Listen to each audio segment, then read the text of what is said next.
We are back.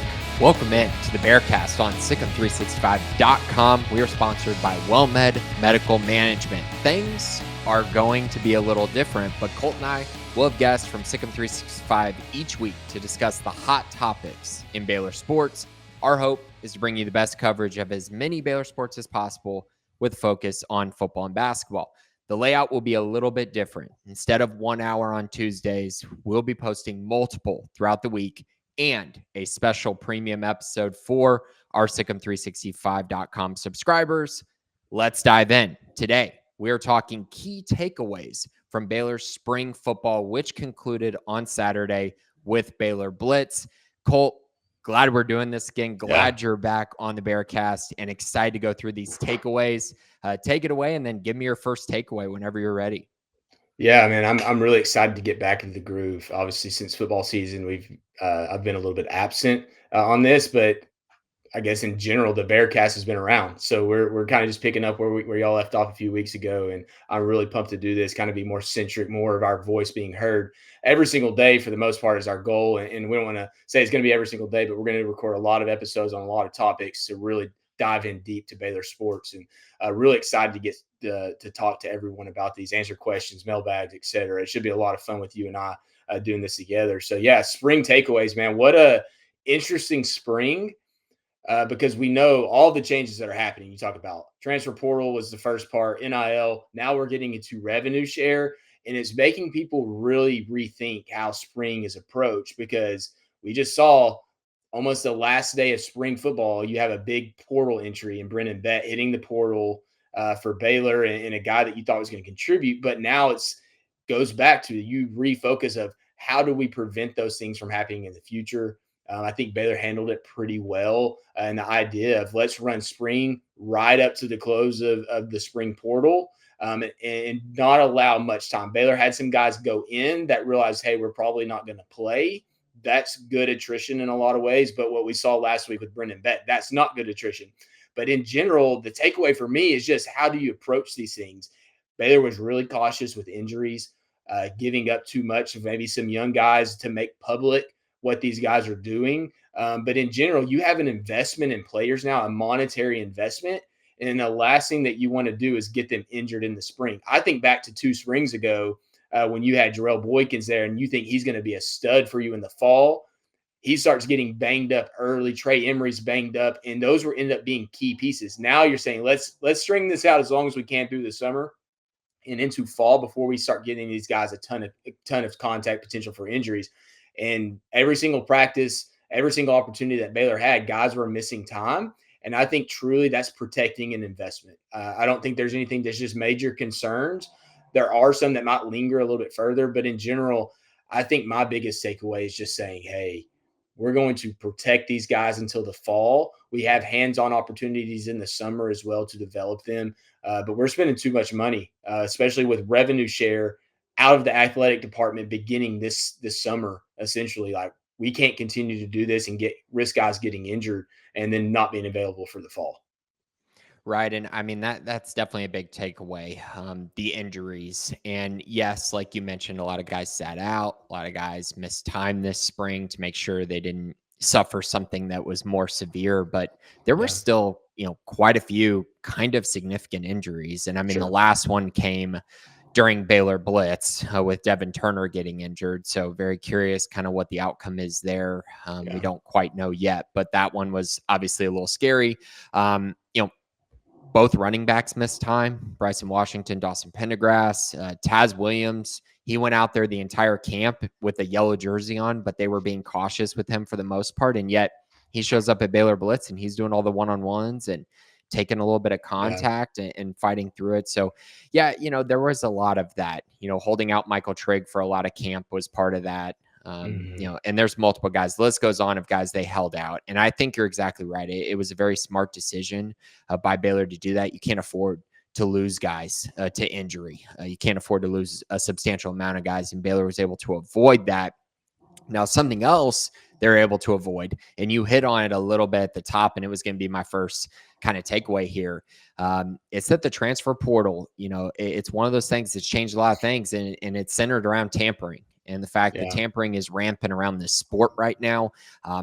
I'm not going to sit here and cry about it, because right now there's no punishment for doing it. So there's really not anything that you can say to say, oh, that's illegal or whatnot. But it's bad for the sport. There's no doubt Yeah. about that. And so I think when you see something that happened with Brendan Bett, where he enters the portal, immediately takes an official visit to Florida and Yeah. signs with Florida, becomes No, very no apparent. coincidence there. There's No, no coincidence there at all. zero coincidence. And that's one of those things where it's tough to see that, right? Because they really liked Brendan Bett. He's a guy who they expected to have 400 plus snaps this year and be a Yeah. huge part of their defensive line as a rotational piece behind Jackie Marshall and Cooper Lands. So you lose him, but in general, Colt, they avoided it. And when I tell you they avoided it and Could have came been worse. away, Yeah. oh, it could have been terrible. I mean, it's really hard to kind of dive too much deeper than that. But I would say that if you were really excited about a Baylor player this year, or felt like that Baylor player was going to have a big season, most likely there was some sort of tampering going on. And so Baylor being able to avoid that and keep the roster together was more important than anything they could do in the transfer portal this spring. That was the focus. That was the thing Yeah. that they had to do. And they were able to do that. I mean, outside of Brendan Bett, they really didn't lose anyone that I would say was bad attrition. The rest was very Yeah. good attrition. Now this team, the core of it, is still very much together, and looking forward to having a really strong season. I think that also speaks to the optimism amongst Yeah. the players on the team, that they wanted to stay and kind of go out as a team and go out and try to finish what is a very hyped up season already. Yeah, it is, and it's the management of the spring is so much different now, and that's kind of where I was going with that in my original point. It ties into exactly what you're talking about. You're managing so many different aspects now. I mean, you're talking about contracts, you're talking about payment opportunities in terms of when they're being paid. If players want to negotiate, which I don't know if Baylor's really done that in terms of negotiation in the middle of a contract, but I mean, you're going to have to. If teams are coming in and tampering and guys come to the coach and say, hey, this is going on, I can't, I'm not naive to believe that there's not that opportunity to negotiate at times. That's not what they want to do.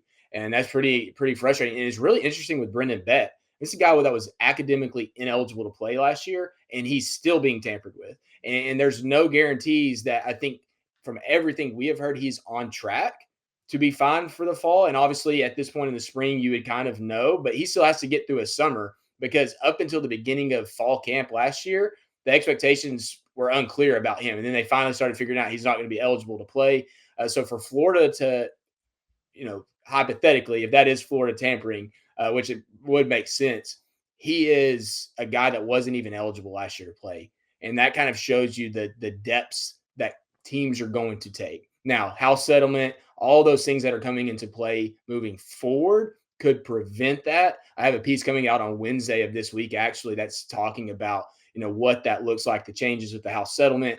So if you're not a Sikkim 365 subscriber, hop on there and read it. We'll be behind a paywall, just kind of giving my thoughts and perspective on it. But like it has to change.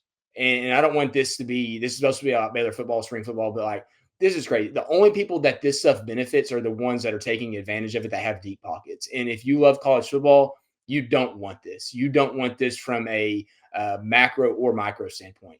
They have to have rules in place to avoid situations like this. And it's just a monopolization if you don't have guardrails for this stuff. The teams, the rich get richer at that point. So, yeah, I'm with you.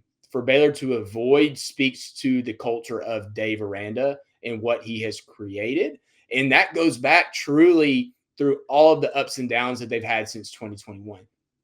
This program could have just completely fallen apart, but you have to give Dave Aranda credit for riding the ship, taking control, getting back on track last year.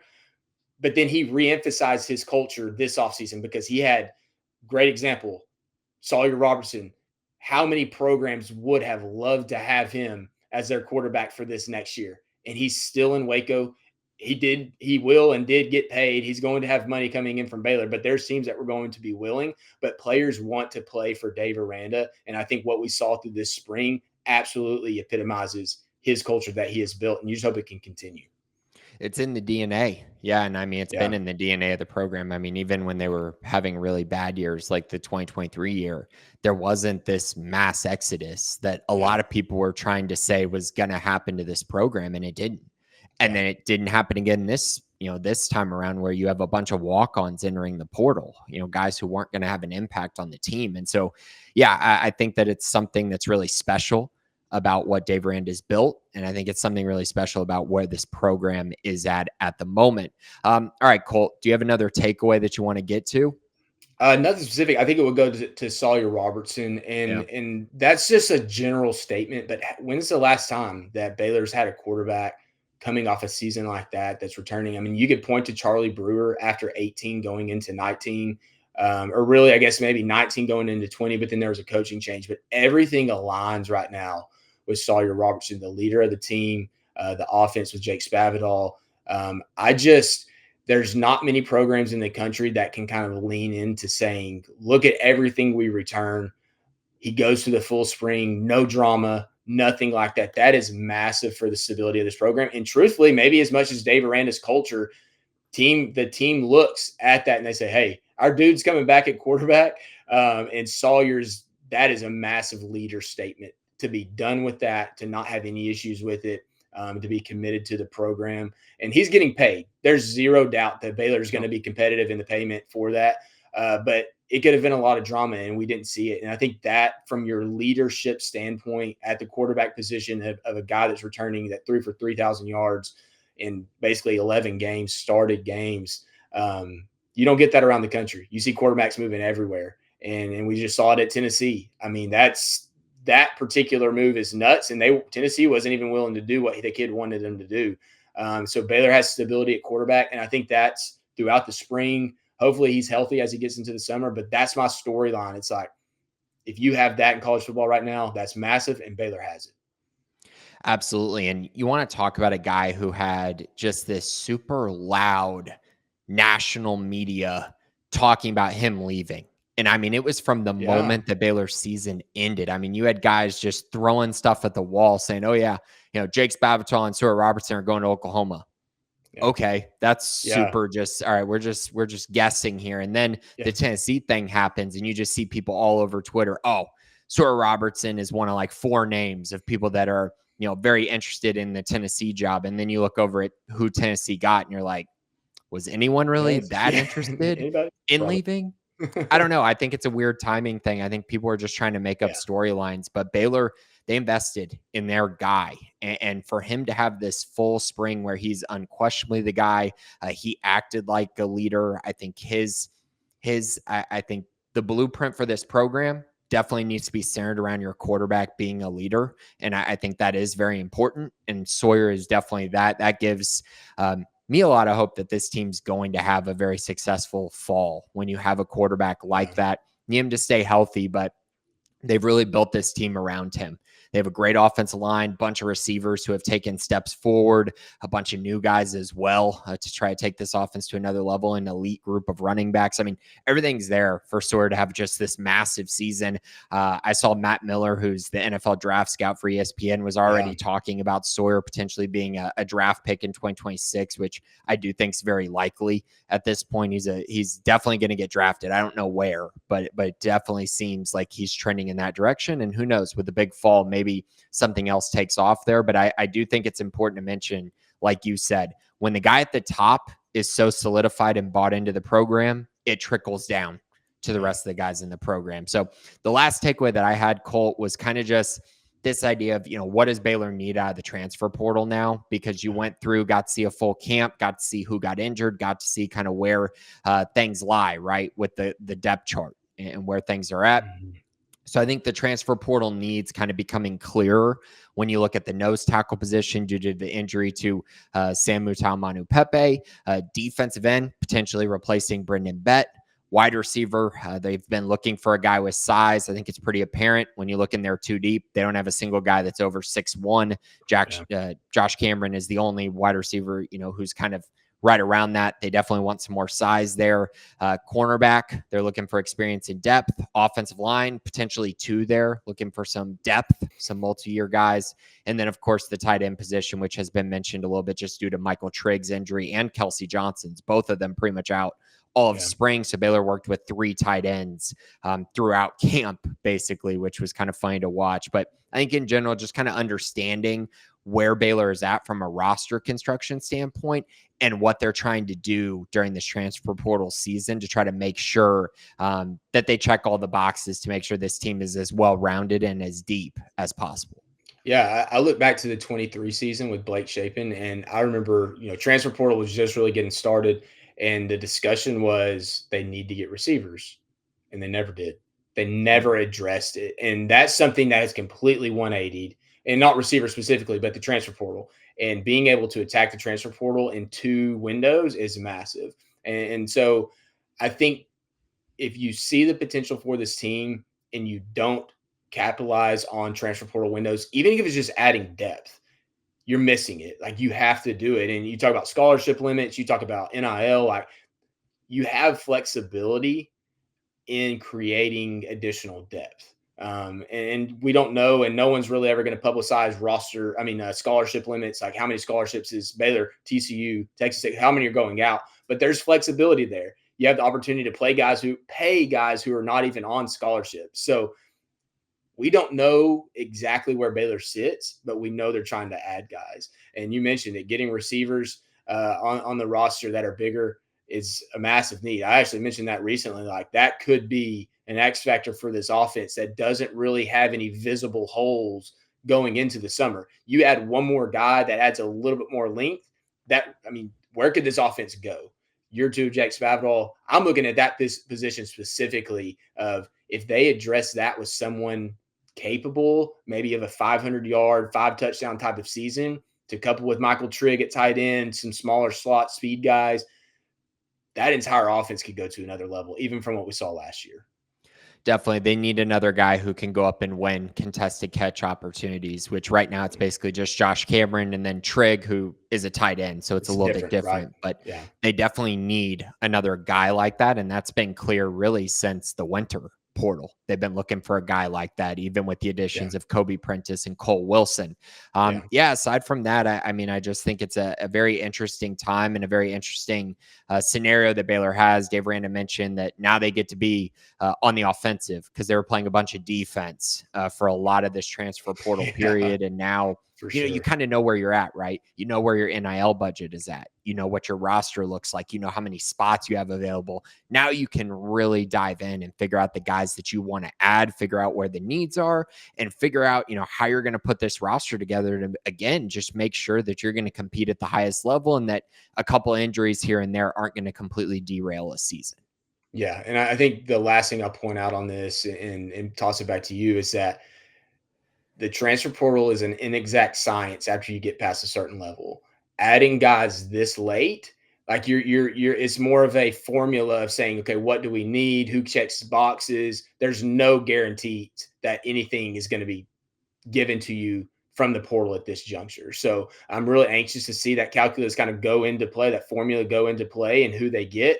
Because as you mentioned, you have injuries in fall camp, you have anything. This second wave of portal additions could be massive for the season. Awesome. First episode done with the Bearcast. We are back, and we're going to be back later this week. We're going to talk more spring football, of course. Hopefully we'll have a basketball episode coming up soon with Ashley Hodge as well to kind of recap what's been going on with that program. But for today, thanks for listening. This has been the Bearcast on Sick of 365.